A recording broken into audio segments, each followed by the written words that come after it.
Përshëndetje nga unë.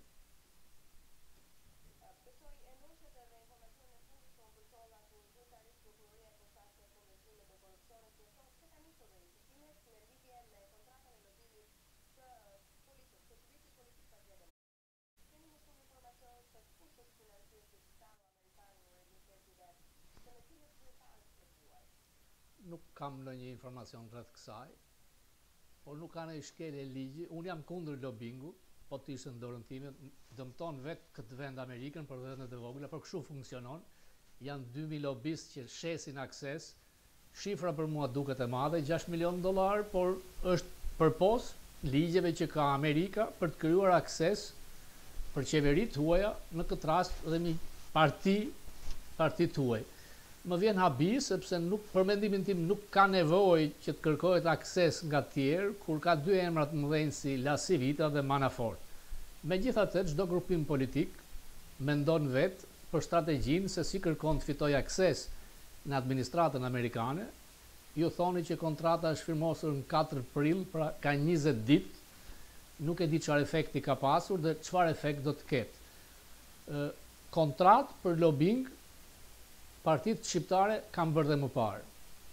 SPAK ka drejtën e vetë të hetoj, por unë nga ky ekran disa herë kam bërë thirrje të hetoj për $250.000 të paguara për Edi Ramën për aktivitet politik në Manhattan. Atë nuk e ka bërë. Le të shikojmë se ç'do të nxjerrë. Kjo kontratë është zhvilluar në këtë periudhë, pra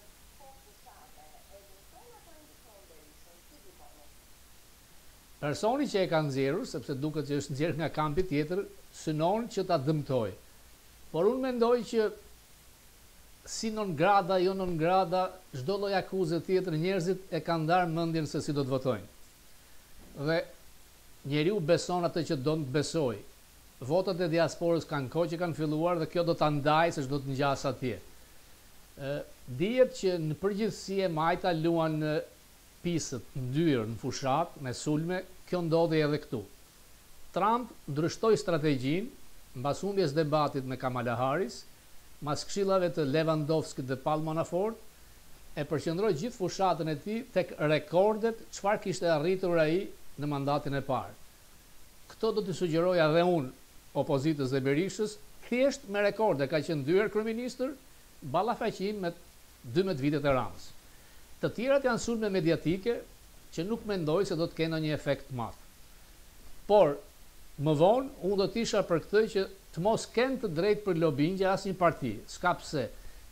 Berisha personalisht ka miq si në Kongres dhe në Senat, nuk mendoj se ka nevojë për një ish ambasador trullë si e ka, i cili nuk është nga ata big shotët e mëdhenj, por, siç ju thash, janë 2000 lobistë në K Street që funksionojnë pikërisht me shitjen e aksesit.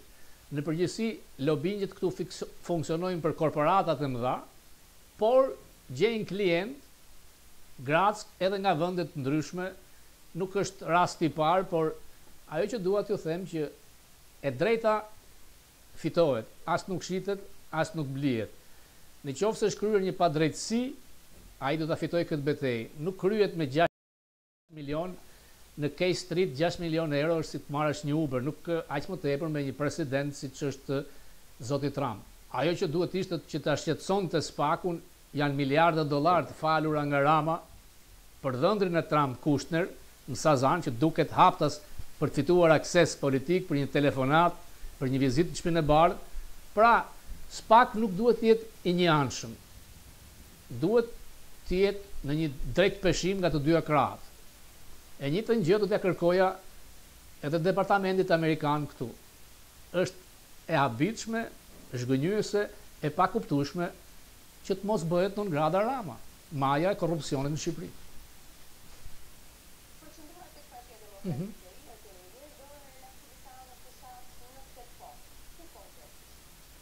Unë jam këtu, por një emër i madh si La Civita, cilit Rama i thot Latif, nuk e di ku e gjen këtë guxim, do të bënte që të ndiheshin të friksuar çdo kandidat për fushat, si këtu në Kongres, në Senat, por dhe jashtë Amerikës.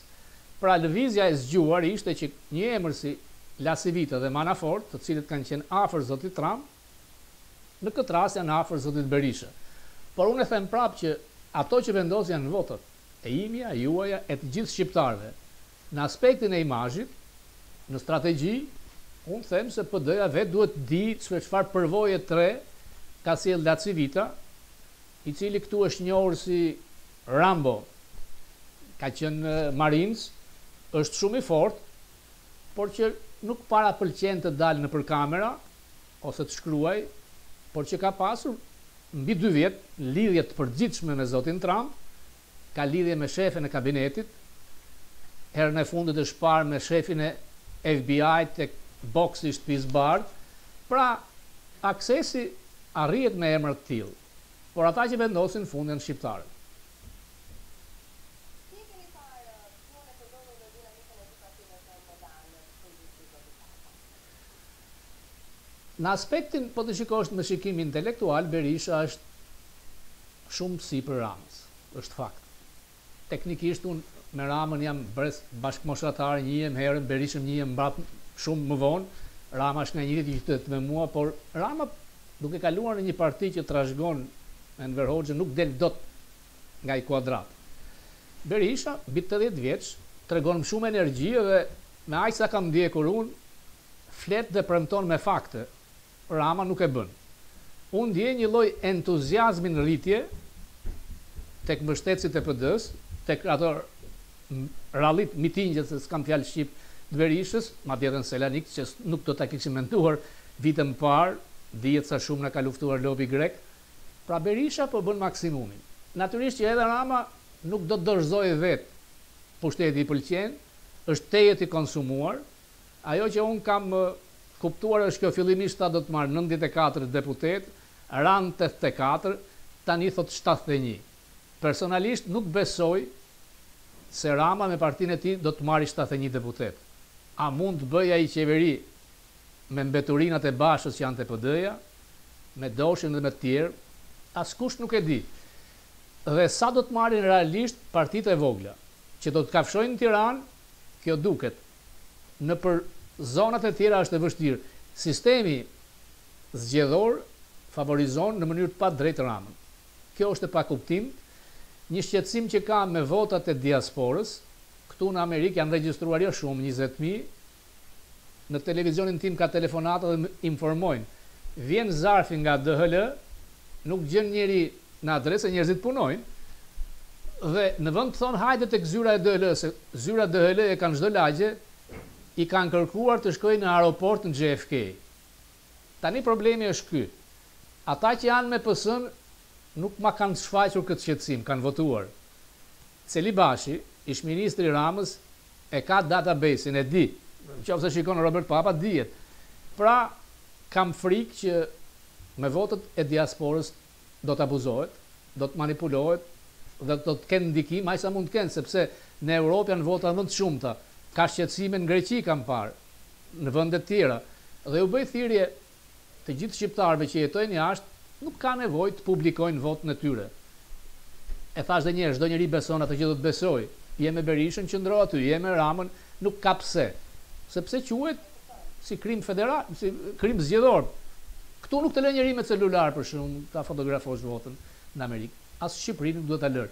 Votimi me zarf ka një gjë, nuk më njanon votimin familjar. Pra nuk votimi me zarf dështoi në Amerikë. Votimi elektronik do të ishte zgjidhja më e mirë. Ose votimi në konsullat, po vetëm në një konsullat kemi në New York, ku do votonte Bostoni, Michigani, kjo bie. Mbase herën tjetër do të zgjidhet. Unë shpresoj që të kemi edhe një sistem tjetër më të drejtë, që njerëzit votojnë për kandidatin e tyre. Këtu voton për lista që një pjesë është e sigurt dhe nuk dalin fare në fushat, dhe një pjesë tjetër vrapon, kërkon vota dhe mund mos ty, sepse këta në listat sigurt janë shumë.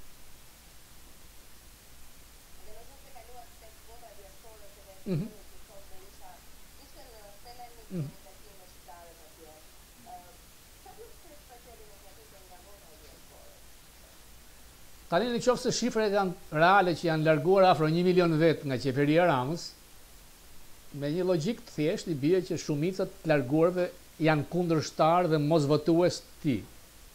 Por enverist, socialist, për Ramës ka dhe këtu. Nuk besoj se votat e diasporës do t'jenë favor të Ramës. Këtu në Amerikë, të paktën në New York, janë mbi 50% janë për Berishën, me ato pollat që kemi realizuar ne. Në Greqi ka duket një dashuri e të majtës që kalon nga Rama, por në përgjithësi janë rreth 200.000 vota në mos gaboj, them se duhet të jenë më shumë për Berishën, sepse fakti thjesht, ata që janë larguar janë nga qendra e djathtë. Ata që janë me Ramën vazhdojnë ose vjedhin administrat, ose shpresojnë të vjedhin, ose thjesht vazhdojnë me teorinë e Enverit që nuk largohen nga ai. Rama ka se para 12 vitesh, qefi Afganistanit, po Skopje vetëm si të njëtur dhe brenda vitit 2030 të jemi pjesë e bashkimit evropian. Në të zhvillu faktor socializmit, gjithmonë që pas ligjëratës së kryeministrit. Këtë impakt e deklaratës dhe bashkimi evropian e ka bërë të qartë se procesi do të vijojë kurdo parti që ka marrë sukses. Bravo, kjo është logjika. Domethënë kjo rrëzon gjithë motivin dhe mesazhin kryesor të Ramës. Në qoftë se BE-ja kërkon të na fusë në BE, ashtu siç na futi NATO pa pasur kritere ushtarake, do të na fusë sikur të jetë kushdo kryeminist. Rama këtë s'ka flamur tjetër. Unë jam me këtë logjikën që a do të kemi BE në 2030 se si po shkon BE-ja asnjëri nuk e di. Dhe të thua që kemi qenë si në Afganistan, mbase ai personalisht po. I kujton kohën kur ishte poshtë urave në Francë. Në kohën që ishte PD-ja ato 8 vjet u ndërtuan rrugë, pra ka pasur progres Shqipëria. Ti je realist dhe po të pësh ballafaqimin e fakteve, Rama del keq. Dhe mos na shes mend, mos na flasim me këtë fjalor idiotesk se zotëri ke qenë pjesë e pushtetit. Ke qenë 11 vjet kryetar bashkie dhe nëse do të përmendesh Afganistanin, ti e ke bërë në Tiranë me ato ndërtime, ti e di se si, me ato përfitimet të korrupsionit, sa shumë ke dëmtuar qytetin e lindjes, një qytet ku ai, unë dhe të tjerët nuk gjejmë dot çerdhen tonë të parë, kopshtin tonë të parë, ku kanë bërë klasën e parë fillore, kineman, foshën e futbollit. Ti i shkatrove. Por me votë do të marrësh, ka karma ose nemensis që të quhet. Shqiptarët nuk janë budallënj, ashtu si nuk ishin amerikanët këtu, kur u desh të votojë midis dy botëve që Kamala Harris si ta mbante peng Amerikën dhe zotin Trump ta çonte përpara. Këtë rast i ka qelluar Berishës sepse qëndroi në qoftë se shqiptarët duan të largojnë një të keqe që quhet Rama.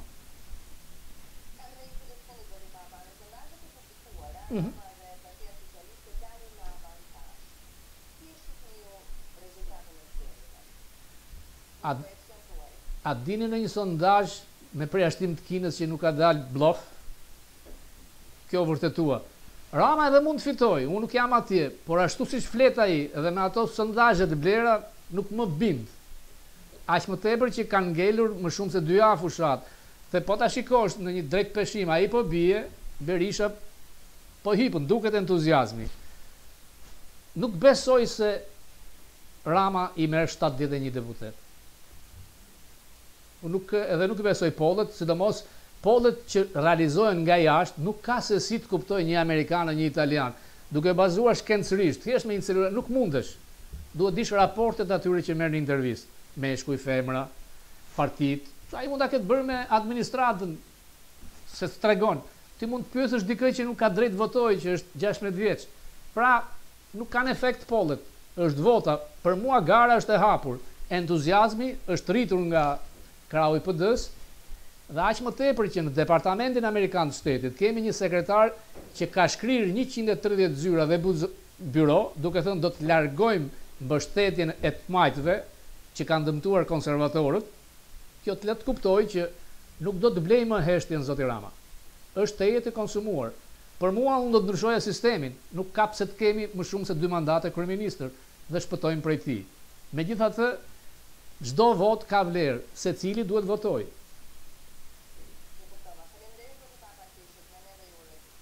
Gjithashtu.